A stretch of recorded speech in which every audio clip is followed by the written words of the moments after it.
Yes, alright. Mpulamusizaako nnyo mukwano gwange gy'osinze ebbanga otuwuliza kutegeeza nti webale kwekumira ku mayimbo gano aga UG Update TV. Kaakati nno ebiva mu ggwanga erya Tanzania byandibanga embeera mbi. Ebiva mu ggwanga erya Tanzania embeera yeeyongedde okusajjuka gwe ali eyo ampuliriza era obweraliikirivu n'obunkenke be baana baliwo mu ggwanga erya Tanzania. Wabula kino kiwaliriza ne US United States of America okugenda maaso n'okulabula bannationality baayo mu ggwanga eryo erya Tanzania okwekuuma nga bali bulindaala okubeera vigilant ku occurrence zonna eziyinza okugwawo mu ggwanga erya Tanzania. Babagambye nti nno babeere nga bali secuwa benyweze bongeze ku byokwerinda oluvannyuma lw'okukitegeera nti nno embeera yandiddamu okusajjuka.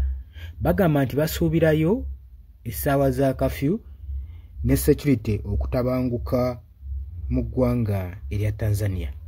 Jjukira nagambye nti entabwe eva ku kulonda okwabaddewo jjojjo abalamu nga abali ku ludda l'opposition bawakanya ebyava mu kulonda era n'oluvannyuma ne batandikawo protest vote nga bawakanya Samia inti yakukumpanya obululu ate ne bannansi tebamwagalangako. Kakati ekiyinza okusajjula embeera nti kyekino baavayo ne balangirira Samia nti yalidde akalulu naye ebitundu bye yawangulirako byatabudde bannansi. Yawangudde ku bitundu 98 ku 100. Kati abali ku ludda l'opposition bo bagamba ku nnamungi w'omuntu eyeeyiwa mu kkubo nga bagezaako okwekalakaasa nga bawakanya ebyava mu kulonda toyinza kuvaayo eri n'otugamba nti no wawangulidde ku bitundu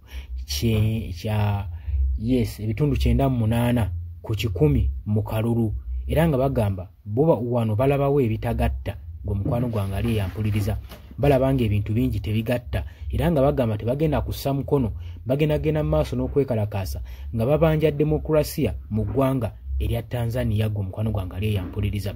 Ono nno Samia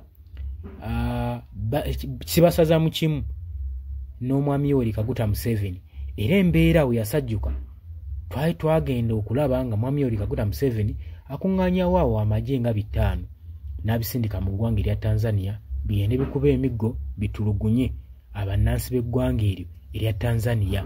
Kitegeeza nti bano bassa mu kimu kyoteekeddwa okumanya.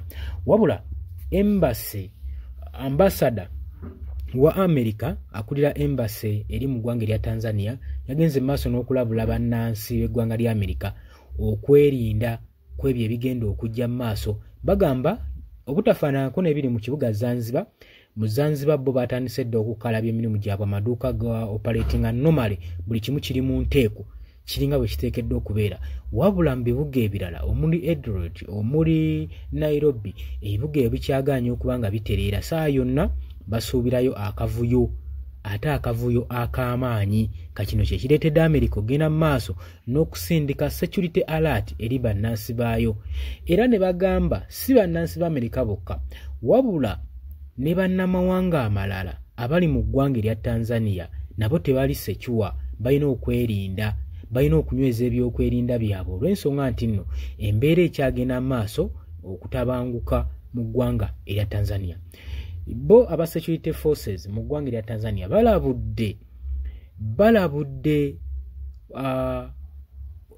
ministries zonna ez'operating oba ebitongole byonna oba bya mawulire media houses zonna obutagenda mu maaso na kusaasaanya mawulire ga butabanguko kuba kijja kubanga kimenya mateeka.